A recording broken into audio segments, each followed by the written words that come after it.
Thanks, Jared. Good evening and welcome one and all. Great to have your company tonight on the couch. If you're wondering why I'm sitting in the host chair, well, our esteemed leader, Gerard Healy, is taking a mid-season sabbatical. They tell me that the surf is up in Indonesia at this time of the year, but he will be back next week, I can guarantee you that. Damien Hardwick, our special guest on the couch tonight, 13 weeks into the premiership season, and I reckon the flag picture gets foggier by the day. One man that's always clear with his opinions is a premiership legend from the Brisbane Lions, Jonathan Brown. Good evening to you, Brownie. Thank you, Jason. I hope you're not too earnest tonight. Oh, you need to repair someone's career tonight. Well, I'm actually going to look at, we're going to laud Liam Jones, that's for sure, but also going to just have a close look at Tommy Lynch, the man I declared the best player in the competition at the start of the year, Jace. It's gone terribly ever since. Another premiership star from the North Melbourne Football Club. Kingy, I think you're having a little win. Little win with the diving? Yes. At least it's being recognised. We've got a few more scalps to get tonight, but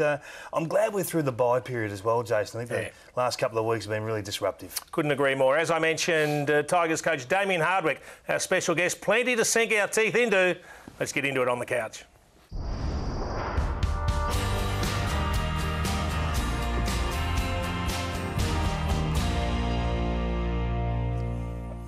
The reigning premiers, the Western Bulldogs, are out of the top 8 for the first time since round 3. Their season is in serious jeopardy, particularly after another poor performance on the weekend. Yeah, we saw it firsthand. King and himself were there, weren't we? Look, they started well. The first 15 minutes of the game, they actually controlled. They had a lot of inside 50s. They butchered the ball inside 50, which they've done a fair bit all year, that money kick. But certainly Melbourne's pressure was outstanding and they got on top. Apart from late in the second quarter, when the Bulldogs showed some real grunt and some real fight and some real spirit, they really didn't give much of a yelp. Apart from that, Kingy, and that just shows they're, I won't say they're not trying, but you say they can go to another level. And they showed that late in the first half. Kingy, post-game, Luke Beveridge said it's not application and it's not attitude. Well, if it's not application or attitude, what is it? What is going wrong? Oh, they've changed certain things about how they're setting up, and we've talked about that all year. They invested heavily at the contest last year and had a great return. That's not the case right now, but nor that manic pressure that we saw last year. Their pressure was off the charts last season. That was the singular reason why they protected their backline and they were able to lock the ball in the forward half. They weren't a great scoring team last year, so we probably expected them to go 20 or 30% better in 2017 than what they did in 2016, given the fact they finished 7th. It's interesting. People call it the premiership hangover. It really doesn't matter what you want to call it, but there are some really eerie similarities between what's happening to the Bulldogs this season and what has also happened to the Bombers back in 94, of course. The Baby Bombers won the flag in 93 and then missed out, and a young Hawthorn team won in 2008 and missed the 8 in 2009. They are very, very closely aligned, aren't they? Yeah, us three guys have had experience with sides that have been able to stay at the top after premiership success, and they were older groups though, I suppose. One of the tough things is with a younger group winning a premiership is younger players handling expectation. Yep. That's a tough thing, and that's something that you learn throughout your career. You become more mentally resilient with those sorts of things. But also the fact that the Western Bulldogs weren't a dominant side last year.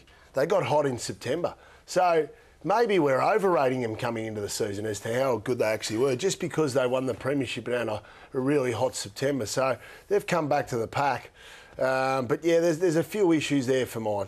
Let's look at individuals, Kingy. Who's actually improved for the Western Bulldogs in season 2017? Well, let's have a look at the top 10, their best and fairest last year, and that's where the core of the problem is, Brownie. Yeah. They're not the same players that we saw last year. We've used the ratings, the relative ratings, the Champion Data player ratings, and to give you a guide, the best players in the competition right now are Patrick Dangerfield and Dustin Martin. They're averaging over 20 on a weekly basis. Top 50 player in the competition, Mitch Duncan's just under 14. 100's Jeff Garlett, just over 12. So that just gives you an idea of where those numbers actually sit. But 3 of the 10 have improved, and only marginal improvements from Dalhouse, McRae and Daniel. So it just shows you why they're in this slump, Jason. Exactly the right. leaders aren't leading. I think that explains it perfectly. One of those players on that graphic was Jason Johannisen. Now, we know he's been targeted in recent weeks. He's not handling it well. What does he need to do personally, and what should Luke Beveridge and his teammates do with him? I would have liked to have seen him get up through the midfield maybe, or even half forward, just change his spot. But he needs to fight through this. No doubt about it. His teammates need to support him. They were doing that there, but he looks disinterested. He needs to be invested in the team. I'd be in the front row right there. Now, obviously, he's disappointed after the game, so I'm not as critical about that. But I'd be in the front row of that three-quarter time huddle when Luke Beveridge is talking. He's not invested. His body language shows that he's not into the game at that stage. It showed that his thoughts have got the better of him, and it's obviously affecting his behaviours out on the field. So it's a bit of a concern. They've got a lot of players in that category. No, but he's carrying the baton for it at the moment. Yep. There's no doubt about that. The focus is on him. Yeah. And he's gone into his shell. He's become introverted. He needs to break out of that. The one thing he needs to do from a football point of view is actually start getting his hands on the football. 9 disposals last week against Sydney, 15 on the weekend. But he's not winning any contested ball. 3 against Sydney. In the first half yesterday, he had 2. I mean, that's just... He needs a way of actually getting his hands on the football, and he's not doing that. He's not working anywhere near as hard as what he did in the first 6 to 8 weeks of the season. Well, we know Luke Beveridge hasn't been afraid to drop players. They dropped Matty Boyd last week. He was All-Australian last year. Does he drop Jason Johannesson? Well, he may. He may. There's no doubt. He's in that sort of form where his position becomes questionable. But he has to probably support a few through this period as well. He needs to settle things down. You talked about that during the coverage. Yeah, I reckon. I'm just not sure. I know the big selection changes has worked for Luke Beveridge, especially when the side was fine. I just see a Bulldog side that is now a lot of players that are devoid of confidence. Never seen a side fumble so much they did on the weekend. They're missing targets. They're not seeing targets. They're not executing, not making the right decision. I just wonder whether it's time for Luke Beveridge now to settle down at the selection table and say to the players, look, we're going to give you the best part of a month. We need to start to get our chemistry right and just try and settle some of the guys, because maybe guys are starting to struggle with their confidence and they're worried about selection. It's actually having a negative effect. I think the Luke Beveridge has got to look at that. What are you thinking? Maybe. 5 changes every week. It's hard for us to know on the outside. But 4 to 5 changes every week. Some are forced. Yeah, a lot of them have been formed though. How do you get continuity with 4 to 5 changes every week? It's a big challenge that they face because they need to resurrect their season. Yeah. There's no doubt that this year, and I think not dissimilar to last year, it's as wide open as seasons we've seen for many a year. And if you get hot at the right time, you can do some damage. And I reckon one of the dark horses now, Kingy, and they've almost emerged from nowhere, but Melbourne are showing some very, very good signs. Yeah, when you look at their profile, the way they score, how they operate, it does give them a chance, Jason. And people are saying it's too early. Well, it was too early for the Dogs. It was too early for the Hawks in 2008. There is no right time to win a flag. They're impressive numbers. They're great numbers. Look at their scoring. Up over 100 points. They've scored over 100 points 7 times this year already. They did it 7 times for the whole season last year. So that's on the up. 4 of the last 5 games, they've done that. Contested possession off the charts. But the one thing we don't talk about is their pressure. Best in the competition at putting pressure on the opposition. The recruitment of Michael Hibberd has changed the physicality levels at Melbourne. Yep. He wants to hurt people. He wants to set the standard. When there's time to push back and work hard, he saves a goal here. And most players, not saying they would give up, but they'd be happy to get there second and maybe try and lay a tackle. He had Dalhouse in the sides here and just missed. And I just think, not that that's a great thing for him to be doing, but this here was a statement just after the fights, Brownie. He just wanted to have an impact and say, listen, I'm the standard bearer for physicality and toughness at the Melbourne Football Club. Come with me. He's been a fantastic acquisition. Yeah, he has been fantastic. He burst on the scene at Essendon as that shutdown defender. And then I thought he lost balance in his game. He became so attacking, he forgot about his man. But he's come back into Melbourne's side. He's still attacking, but he's able to shut down a man as well. He's getting 28 touches a week. Yeah, he's getting a lot of foot. I like Melbourne's versatility. You know, they've got across the board. They've got a dominant big man, All-Australian ruckman, Max Gawn to come back in. Jesse Hogan's a star. Very diverse forward line with the different types of forwards. They've got a defence that's starting to come along. They've got a shutdown defender in Jeddah. Some young keys starting to come along. They're not missing a lot, are they? They're not missing a lot. They've got Hibberd and Bernie Vince, aggressive half-back flankers, and obviously a pretty dominant midfield. So you like the look of them, Jace, across the board. Targeting is back, gents, and it's working. We know JJ's been targeted twice. The Bulldogs lost both games. Trent Cotchin got targeted by Sydney on the weekend. The Swans got over the top of them. And Gary Ablett copped plenty of attention from the Blues. And the Blues had a good win. I think we've got to look at this though, Jason. We've got to protect the stars. We've got to watch these guys perform their skill. I've got no problem when the ball's in play. Go as hard as you like. But all these actions are before play restarts or resets. And I just think, we talk about cheap shots a lot. Do we really need this? Why are we encouraging this? And he gets knocked to the ground here in this next couple of clips. And I think the umpire has to pay a free kick for that. There's no need for that in our game. It's a cheap shot, and it's happening to our stars. We've got to protect them. But I just mentioned 4 cases of targeting in the last month, and on every occasion, the team that has targeted one of the opposition stars has won. So why wouldn't that become the norm if they don't outlaw it? Well, I know it was certainly bigger than the Lions. Lee Matthews would always have at least 1 to 2 players circled, only 1 to 2 every week, and quite often they were the player getting tagged or the tagger, and it was a team effort. So, but there's a difference. There's going up and just walking past and slightly bumping into a guy, just annoying him. But then there's those probably unsportsmanlike tactics where you're going up to a bloke and hitting him in the back when he's not looking. And I don't agree with that. Yep. I don't agree with that. We just want to have a look at some of these. Not sure about this. You see Tommy Bugg there on the left, going up there and just whacking a bloke from behind. Don't agree with that. This one here, Scotty Thompson, whacking Nick Riewoldt. Nick Riewoldt has got every right to whack him there. So, yeah, not sure about that, King. I think that's the thing where we get our back up about. So what do you want to do? What do you want to happen? Well, that needs to be a free kick, and the players need to be put on notice. That's not good enough. True or false, when you were playing and you were copping a bit of attention like that, you made a call to the AFL? I did. I rang Adrian Anderson. I was the footy operations manager at the same time. That happened in one game against Collingwood. You get any love from him? Well, I just said to him, if you don't do anything about it, I'll take matters into my own hands next week. That would have been entertaining. So things did change, but that was just across the board. Yep. You know, it was happening not only to myself but some other forwards as well. And so the AFL came out and they cracked down on it and they got rid of that behaviour. They got rid of it out of the game. How many times did you get? You know, we heard the numbers today. I was amazed when you did a study, or that the AFL tracked how many times. Well, they tracked. I got hit 132 times in the back in one game. So I had a fair case of whiplash at the end of it. Now that's an extreme case, but even if you get hit once or twice, that's too much. The umpires need to be aware of those sorts of things. There is a clear difference between annoying and targeting a player, which is good, all in the spirit of the game, and then whacking blokes in the back when Couldn't they're not agree ready more. for. And it doesn't take courage to hit a bloke from behind, I'll tell you right now. Kingy, we mentioned it briefly off the top.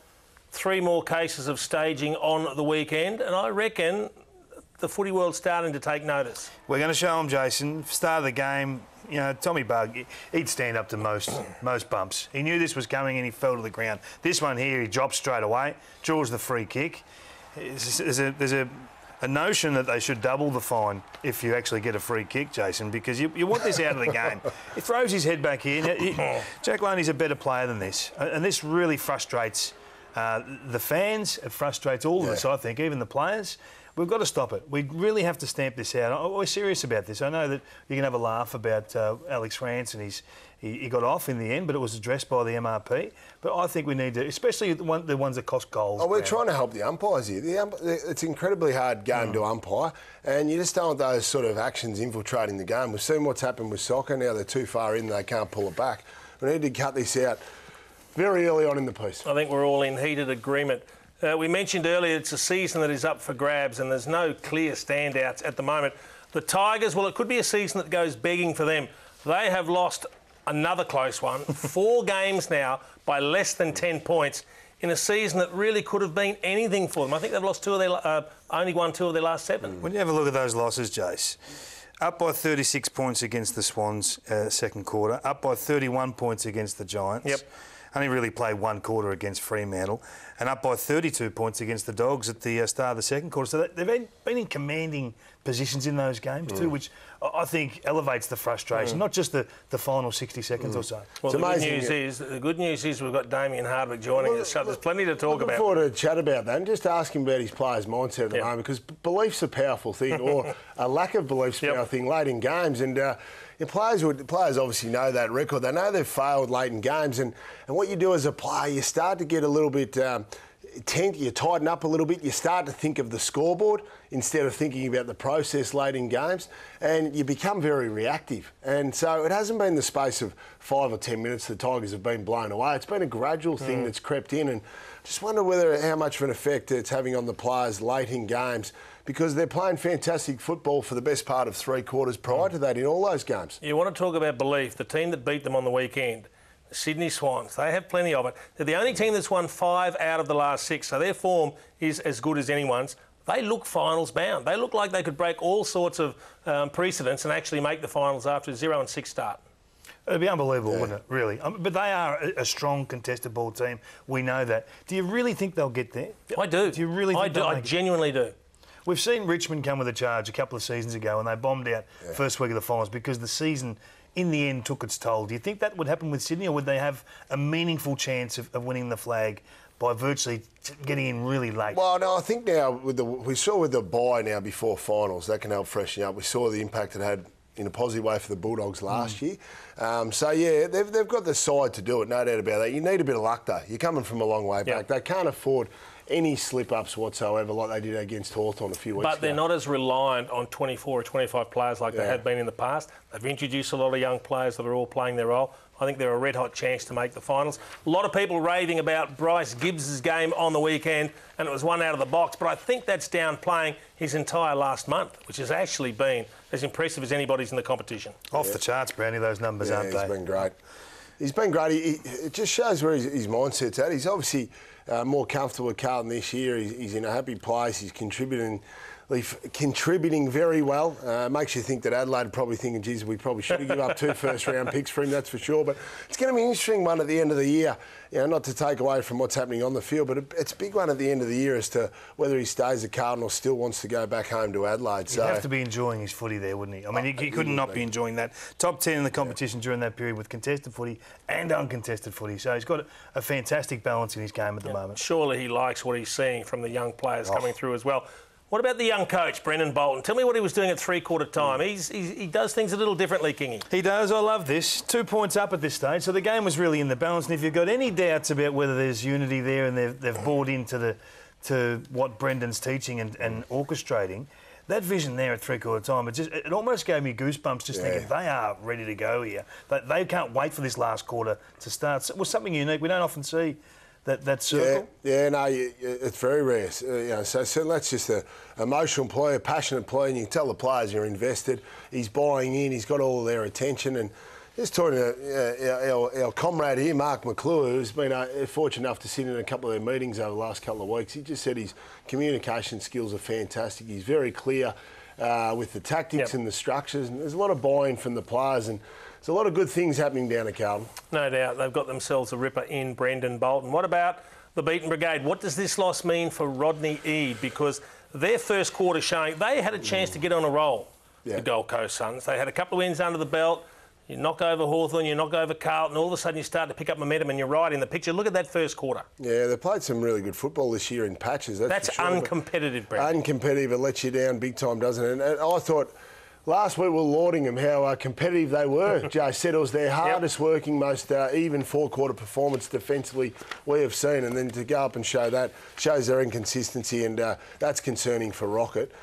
He's under heavy pressure now, Rocket. They couldn't afford any slip-ups. Will that be the game they look back upon and say that was the game that ended Rocket's tenure? Well, it may do. It may do. It's certainly he's starting from a long way back now. He's under heavy pressure, Rocket, I would have thought now. I reckon the word bye sends jitters down Chris Scott's spine every time he hears it. They've lost their last 7 after the bye, the Cats, and this is a team that a lot of people have right up there as a chance of winning, but how do they deal with it? There's no doubt they're analysing everything they're doing, and they've probably modified the schedule a number of times over. They can't get it right. It's a monkey on the back now. They have a 2-week bye, don't they? When you look at that, they don't have the one; they have 2. You would have to look at it. I mean, is it too lax? I'm sure Chris Scott's upstairs now thinking, what do we do next time up? Or is it just the fact they played really good opposition? Yeah, well, they did play really good opposition. The West Coast pressure was off the charts. It's a shame we haven't seen this all year. They were magnificent. This is as good a pressure you'll see from any team this season. It was terrific. All the players bought into it, all 22 across the field. Jack Darling was magnificent in the first half, especially. Where's this been, though, Brownie? I mean, they were ranked 18th in the competition for pressure prior to this game. I mean, it's the gap between what they had been serving up and this is North and South Pole. Well, it shows it's between the ears for the players. So how can they get themselves into that mindset to be able to approach that game and bring that level of intensity week in, week out? Mind you, though, Geelong weren't far off in the second half, and they had Scott Selwood on the bench. They lost him to injury. They lost Cockatoo as well. They were 2-man down on the biggest ground in the AFL, and Geelong nearly ran them down. So without Tom Hawkins there as well, Geelong's not that far off. But next year with the bye, I reckon you can't look into it too much because you go looking into it too much, it's the monkey or the elephant in the room just gets bigger and bigger and bigger, and the players start to overthink it. So I reckon Scotty will just relax next year and won't put too much extra thought into it. Kingy, your old team, North Melbourne's a bit of an enigma. They've been competitive in just about every game, but on the big stage on Friday night, incredibly disappointing, and they won't get too many Friday nights if they keep performing like that. No, and they're in a regeneration phase, so I think we're going to have some tolerance with what they're trying to achieve. There's some youngsters out there. We're probably more critical of the guys that are over that 100-game barrier now. You know, we were very critical of Lockie Hansen post-game. Sean Atlee's coming under a fair bit of heavy scrutiny at the moment as well. So I'm not so worried about the Friday night opportunities, and maybe that costs some finance in terms of what sponsors' coverage is like. Next year, I don't think that's a real concern for them right now. They want to lift, though. It was the worst game of footy I've seen all year Friday night. All right, need to take a break, but it's going to get very interesting on the other side. Another close loss to the Tigers. We'll talk to their coach, Damien Hardwick, in just a moment, and I'm sure he'll have some answers. Maybe. We'll wait and see.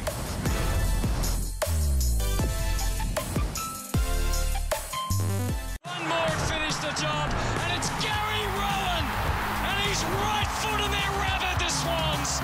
They're going to get home at the MCG. Endless heartbreak in this season for the Tigers, and the Sydney Swans are still alive. Certainly was another heartbreaking loss for Tigers fans, and it's become a little bit of the norm this season. Yet despite all of that, the Tigers are still right in the mix. Their coach, Damien Hardwick, has been good enough to come in and give us a bit of his time. Dimmer, great to have you on board. Yeah, picked a great week to come on. Perfect.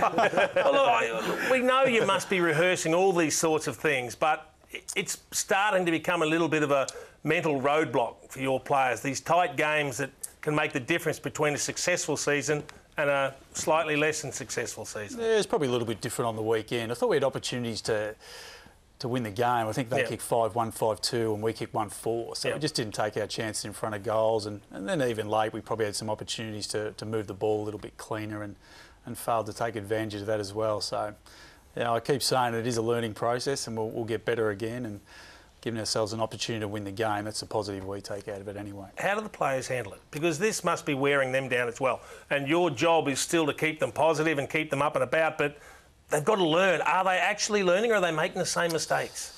We're doing a lot right. Defensively we're elite. We're one of the best sides in the competition at that. I think maybe ranked AFL 1 or 2 at this stage. And contested ball game is really strong. What we're probably failing to capitalise on is the cream, is just the stuff forward of centre. We're probably not quite as clean as we would like, and that's probably what's costing us these games at this stage. Most games that we've lost, we've had significant more inside 50 entries than our competitors, and just failed to take our opportunities. But that's probably what happens when you've got 4 to 5 teenagers in your forward half. They're going to get better. They're in development phase of their career, and Rioli, Castagna, Butler, Shea Bolton, they're going to get better as the year progresses. I've got just a few various examples that no doubt you would have gone through today, Dimmer, and just to give us an insight, without really getting too strategic, just going through these certain situations in the game in the last quarter, just have a look at this. So Josh Kennedy just left on his own outside 50. That would have been brought up. How does things like that happen, I suppose? Another instance here, where's the defensive sweeper? This Kieran Jacks goal seems to be a bit of room out the front of the stoppage there for the Swans to kick. Now, I know it was a brilliant goal. Just seems to be little lapses. They're not big things, Dimmer. Yeah, absolutely.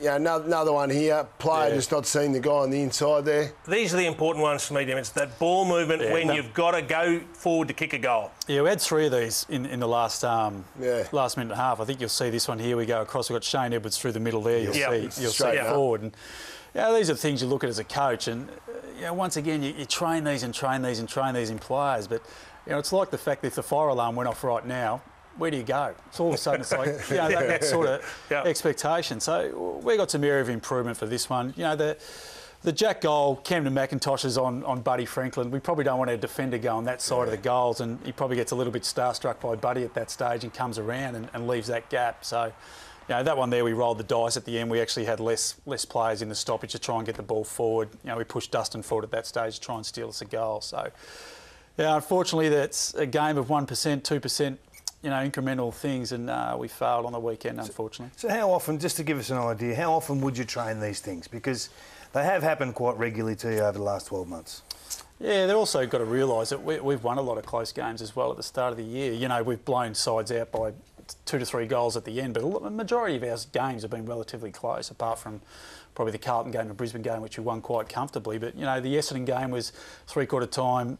Even, you know, West Coast was, Melbourne was as well. So it's probably unfair to tarnish us with, you know, we've always had these close losses. We've also won some really tight games that have been really competitive. And, you know, the great thing about our footy club at the moment is I reckon our fans come to every game and they know they're going to get a fierce contest from our boys.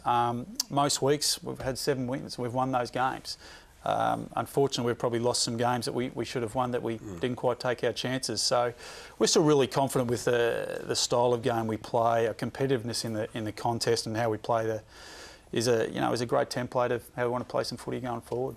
Former coach of the Richmond Football Club, Danny Frawley, a man you know very, very well, had some particularly pointed comments to make about Richmond on radio on the weekend. We'll have a listen to them first and get you to respond off the back. Every coach in the competition would love to play Richmond in a final at the moment. The facts remain, you are in any game you play against Richmond. And if I'm a coach, I would love to play Richmond in a final. Because we're 4 goals down, we're 5 goals down. If you bring heat and real heat and pack it in and give it to them, they will disintegrate under pressure, as we saw yesterday.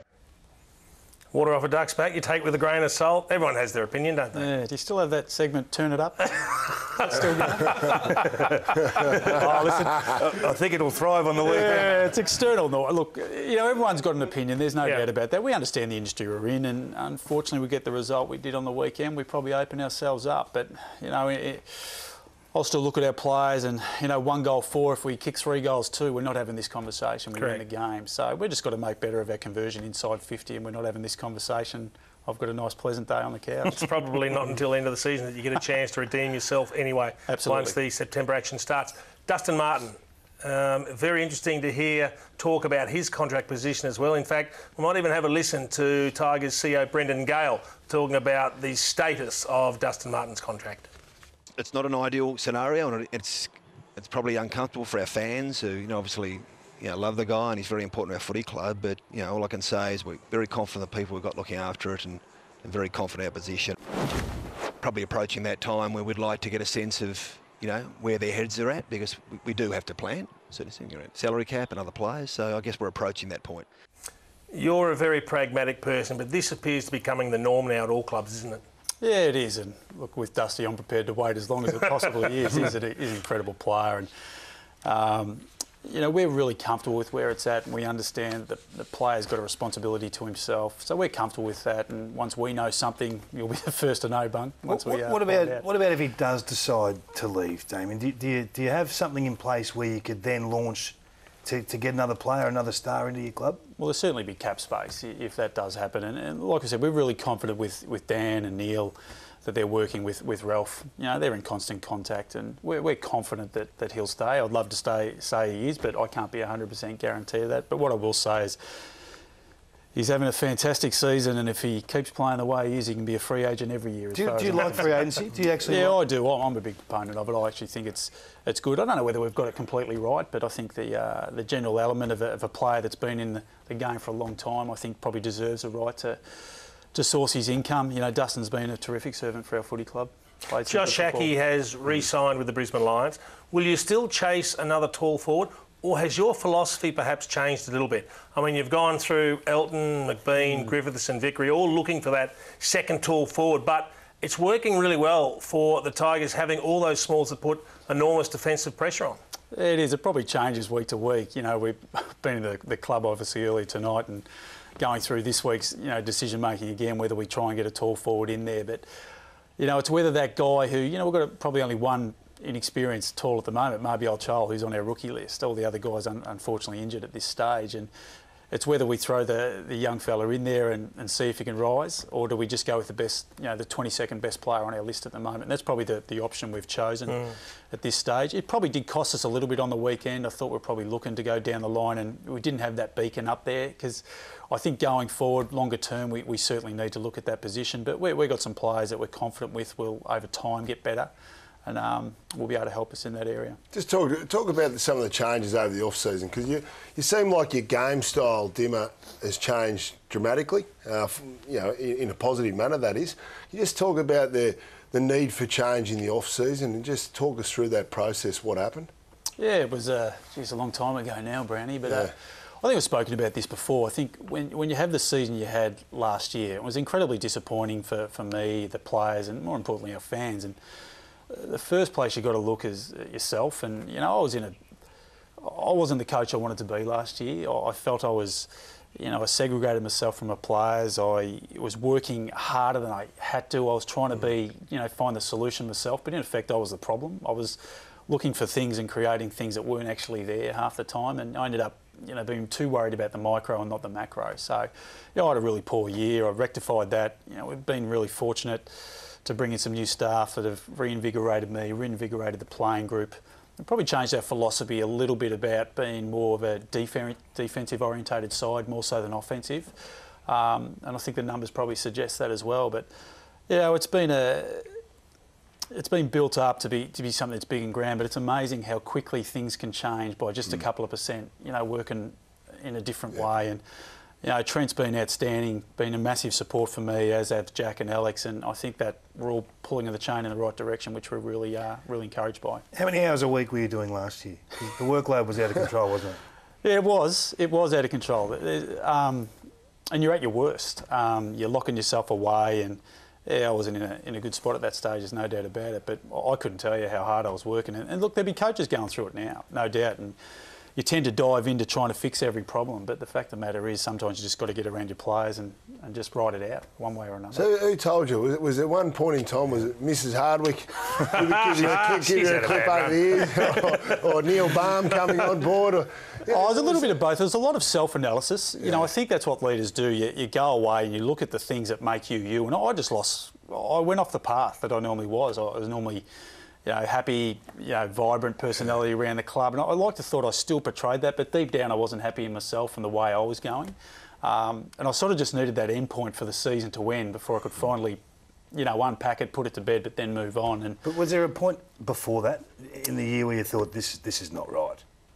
Yeah, probably about 3 to 4 weeks out. Like I was just thought, God, whatever I try, whatever I do, it's just not happening. I was changing things, and the players, you're constantly changing things with the players. And the reality of our game's a relatively simple game. You get the ball, you move it forward.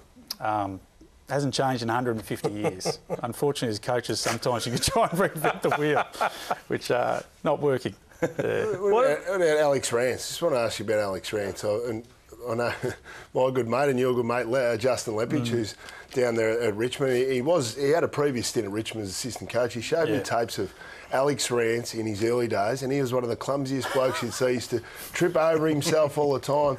His transformation into becoming one of the greatest defenders the game has ever seen has been unbelievable. Yeah, he's incredible, and Lepa had a lot to do with that. And Alex, his balance was really poor, his footwork was really poor, and Justin took him right back, and that's why he's a wonderful coach, Lepa. His ability to work with Alex one-on-one, and look, Alex worked incredibly hard also, but without Justin's tutelage, I think at the start of his career, he wouldn't certainly be the player I think he is today. And like you said, I don't think I've seen a better one-on-one player in my time in footy, to be honest. And the way he goes about the game, he's always in the contest, and even when he's not in the contest, he gets to the contest. He's had a very good year, and I think the game he played on the weekend was one of the best I've seen from him. Got no doubt he's one of the best defenders I've seen too. I want to ask you about the runner, because opinions vary quite markedly on this one. We've got Kenny Hinkley, Luke Beveridge saying we must have them.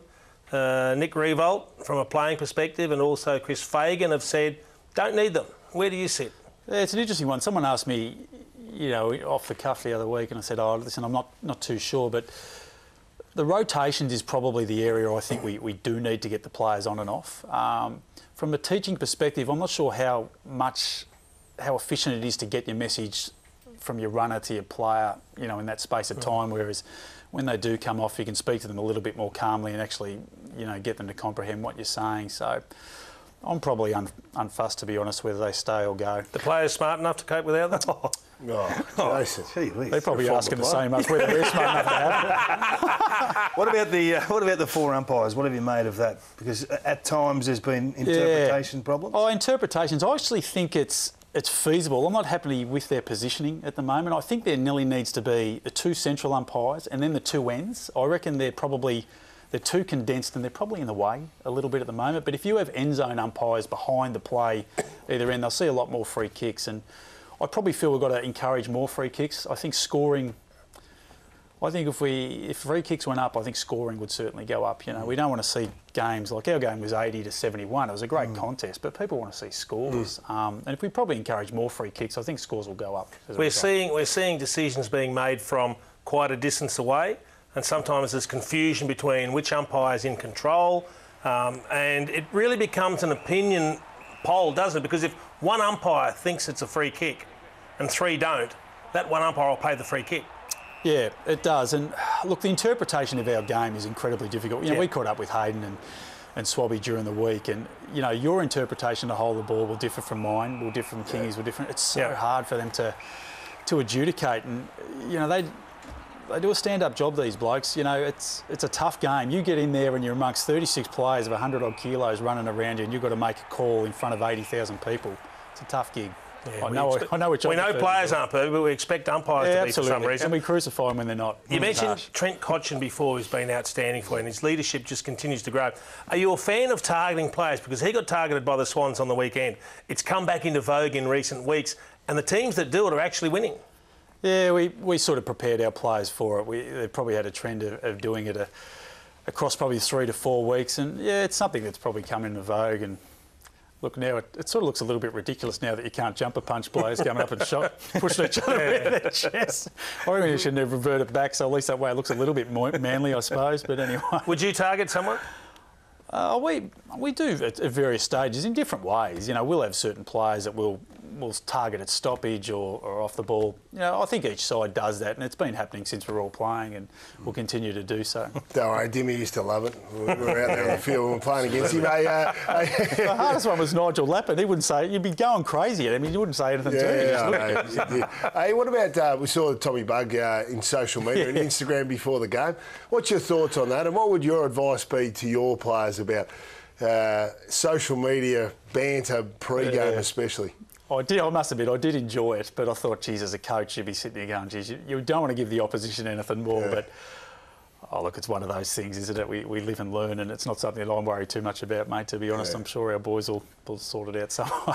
Last year when we had you were 4 wins at that stage, working 200 hours a week, Damien, and we asked you, would you be playing finals football this year, and would you be playing winning finals football this year? You said yes on both counts. On track? Yeah, I think so. Our template's good. As I said previously, defensively and contest-wise, we're really happy with. Offensively, we've got some work to do, but that's what training's for, and the games will help us get that. Would I've loved to have won a couple more games along the way? Absolutely. But I'm really pleased with the endeavour and intent that our boys bring in week in, week out. And I certainly go to games knowing that we're going to give it our best shot. There is a notion that without that second tall forward option, you can't be winning a final. Do you subscribe to that? It's a good question, Kingy. Does it depend on who you're playing?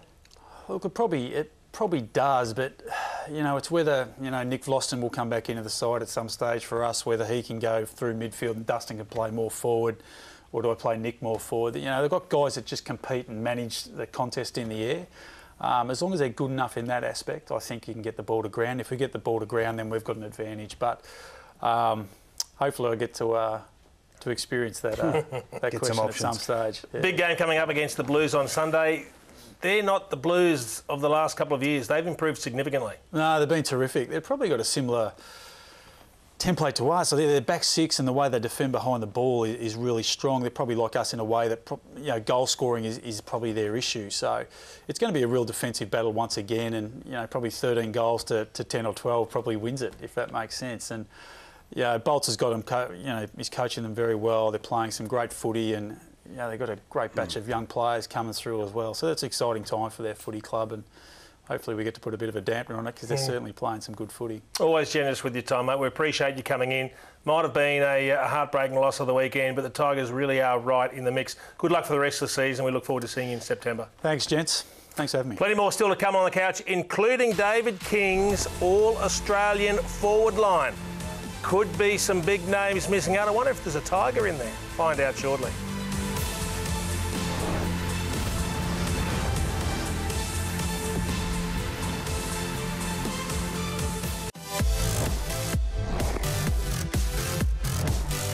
Another win to Port Adelaide, and they are certainly one of the teams in the mix. And their star small forward, Robbie Gray, has been in outstanding form. In actual fact, Port Adelaide have one of the best runs of any team going home. They only play 4 teams inside the top 8, so a lot to like about their chance, in particular of pushing for a top 4 spot. But Robbie Gray, I wonder if his form has been good enough to make it into David King's All-Australian team. It's already had bit of scathing feedback, Kingy. I wonder if you can identify a forward line that can kick some goals for us. You can't win doing this. No, you never can. He's in there, Jason. He's in. He's kicked 29 goals already this season, doing all of his damage in the forward line this year, as opposed to being a midfielder. Josh Kennedy, despite missing a couple of weeks, is the nominal full forward, logical selection. Eddie Betts, I think everyone loves. Got Zorko in there on a half-forward flank, Brandon. He was critical last week. Has had a fantastic year, and he's hitting the scoreboard as well. Jeremy Cameron still hanging on to that spot despite Buddy Franklin looming, but I think he's been pretty good. And Toby Green, well, I don't put any side up without Toby Green. Good luck stopping that, Six. Luke Dalhouse was in there, except it took plenty of convincing to get Dane Zorko over the line last week. Absolute disgrace. So, bad luck to Luke Dalhouse, unfortunate there. This bloke's a bit of a flip-flopper beside me. So, Kingy, you've done all the lines now. We better have a look at the entire All-Australian team. A lot of feedback there. You'll get plenty more. I'm not sure what you were talking about. Well, who have I missed out here, Brownie? Who have I missed out? Would you say Joe Danaher was stiff? Yeah, no. I think that Kennedy and Cameron have had better years than Joe, but he's look. We're halfway through the season, so there's plenty of time. Paddy Ryder. Yeah, mounting a case. McAvoy's been very good. Ryder, Matty Cruz is another one that's really having a great year. Well, why does McAvoy get above Ryder especially? Just thought his contested marking in the first 6 rounds of the season were fantastic. Where did you have Dustin Martin in that team? Rover. Dusty is in He's there. The Rover. He's Rover. Yeah, okay. It made me very nervous for a second there, Jason. And the Bonds form's dropped off a little bit too, so... Well, halfway through, so plenty of time for some adjustments. Don't forget, we want you at home to pick your All-Australian team. You've got until 9 p.m. on Wednesday night. And that's all you have to do is jump on foxfooty.com.au/all Oz, or as Jared Healy would say, all ours. So make sure you get there by 9 p.m. on a Wednesday night. Now, Jonathan Brown labelled him the #1 player in the competition. He's effectively been kickless since. Can you resurrect Tom Lynch's career? Heavy words. Look, Tom Lynch, I did say that at the start of the year. I just want to have a look at it specifically his contest. Nothing wrong with his work rate. He's still trying very hard. Tommy, he's had a solid year without setting the world on fire like he did last year. Now, let's just have a look at his contest. Now, Tommy Lynch, he's getting his feet caught. He's getting pinned on the ground at the moment and getting thrown out of the way. Well, Tommy Lynch is at his best. He's launching at the footy and he gets up a little bit there. Should have been a free kick for a jumper, Tug. He's not in a good body position. Just see there, okay? So his footwork's been a bit off, I think. Jason, last year he averaged 3 contested marks. This year down to about 2 contested marks. He's gone from about 3 goals a game to 2 goals a game. Now, I want to have a look at some of the good. When he's launching at the ball, this is Tommy Lynch at his best. Yep. He's jumping up all the time. He's moving his feet and not getting caught in that pinned-down position like he has been this season. Now, that's presence. That's a dominant big man at his absolute best. And he's clunking marks as well. He's fumbled quite a lot this year, Jace. Apart from 7 goals against Carlton in round 4, he's just an average year, Tommy. So he just needs to get back jumping at the ball, launching at the ball, not pinning himself to the ground, not being the linchpin, so to speak. We want to see him absolutely launching at the ball this Sunday. Of course, I was being flippant when I said he hadn't had a kick, but he looks much better when he's marking the ball out in front than when he gets too far underneath the ball. Kingy, really interesting, if you're playing Carlton right now, who do you stop? Bryce Gibbs, we just spoke about how good his form's been. But they're generating a lot of their rebound from half-back, aren't they? Yeah, I'm not sure what the planning was from a Gold Coast point of view because they allowed the luxury of 1 to 2 spare men behind the ball and they were the stars. Doherty's had a fantastic season, been most people's All-Australian side. Look at him. Look at the space they allowed him out the back. just one defender holding 60 metres goal side, and they were able to play the game in their half. Same thing again here, about 10 minutes later, a quick kick out, just giving the ball straight back to Carlton, who methodically worked the ball down the ground and locked it in their forward half if they didn't score. 2 off the back of a stoppage. Guess which 2? Doherty and Simpson again, which meant they either had 2 spare at the stoppage, which they lost the Suns 2012 in the first half when the game was really on, or they had 1 behind the ball, which you can just see top of the screen there, but they were able to still get through, Brownie. So I'm not sure what the planning was. And that's what I'll be looking for this week. We just had Damien Hardwick, and I'm sure that he's already got a plan in place to ensure that these guys, at minimum, are involved. We saw it happen with GWS. Yeah, the forwards get sucked up into the contest, and Carlton are incredibly disciplined at keeping their back structure, the defensive structure. Everyone reckons they put 7, 8 men behind the football. Carlton don't. They're just disciplined with their defensive structure. Their defenders don't get sucked into the contest. So it looks like they've got extra men behind the ball, Jason. Need another quick break, and then it's Hollywood Mick time. That's the Herald Sun's Mick Warner with some growing stories joining us next on the couch.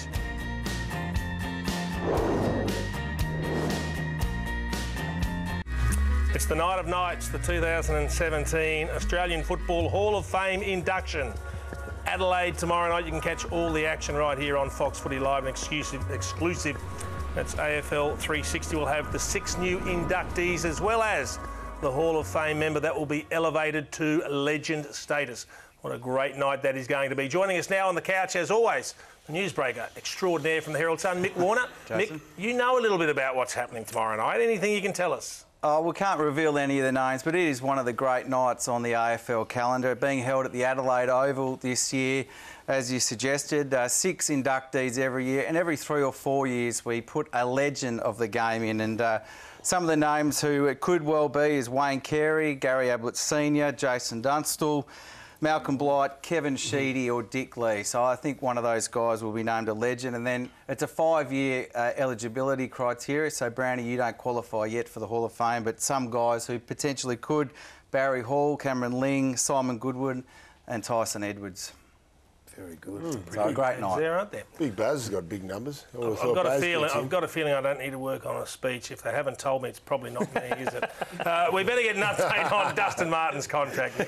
Yeah, well, the club is saying today not to read too much into what Brendan Gale said over the weekend. Damien Hardwick just addressed it, that maybe it's time for an indication. The club will allow him to make that decision right up until the end of the year, but you'd say the longer it goes on, the more nervous that Richmond Footy Club will be. Where's it sit? If you had to put a percentage on staying or leaving, what would you... Well, I think the only thing that would mean he would leave would be a massive offer well beyond the $1 million a year that they have offered to him. So if the deal was, say, 1.3 or 1.4, I don't think they'd match it. I think that'd be a bit reckless in terms of salary cap, but as yet, no one's made that offer.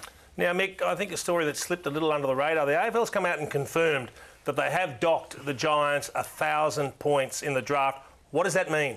Yeah, so they've confirmed at the weekend that 1,000 points means that they are out of the first round of the draft this year, which is significant. Of course, Hawthorn, as we know, are already out of that draft. You can see there St Kilda have got pick 2 and the Giants as well are out of that, as we said. Brisbane Lions there, Brownie, are really the big player. They've got 3 picks inside 18. If they got a priority pick, that could well be 4 picks inside 20. The question is, do they keep them or do they trade them? I think they'd keep them unless you could get an absolute star who was about 21 to 23 years old, like Josh Kelly. You'd do 2 first-round picks, but I'm not sure Josh Kelly wants to come up to Brisbane.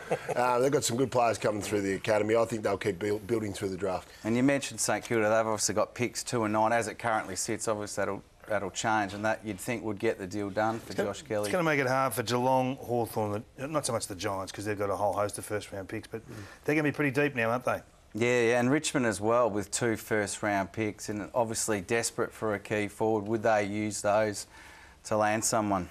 Just means you've got to dig deep and find those gems, Kingy. The back page of the Herald Sun tomorrow, more good news for the Blues. Yeah, it just keeps coming for Carlton. The green shoots are sprouting everywhere, and tomorrow it's Jack Silvani, who's their 4th Rising Star nomination for this year. Now, the record's 8, GWS in 2012, but they've got plenty more kids playing good footy, so who knows, they could match that record. Come a long way from his debut last year, and of course his beautiful Nana, who was filthy that he actually passed the ball off. when he got his first look at goal. She was spewing it. What did she say? I'm not sure what she said. Oh, for goodness sakes, don't do that. Far out, she said. Now, have you heard any word on our esteemed leader? We have sent a paparazzi photographer over to Indonesia who managed to capture this frame here of the great Gerard Healy. This is 2 days ago on a 40-foot wave. And he's obviously a very good surfer. He's obviously having a great time too, but he will be back on deck next week when we'll catch you again on the couch.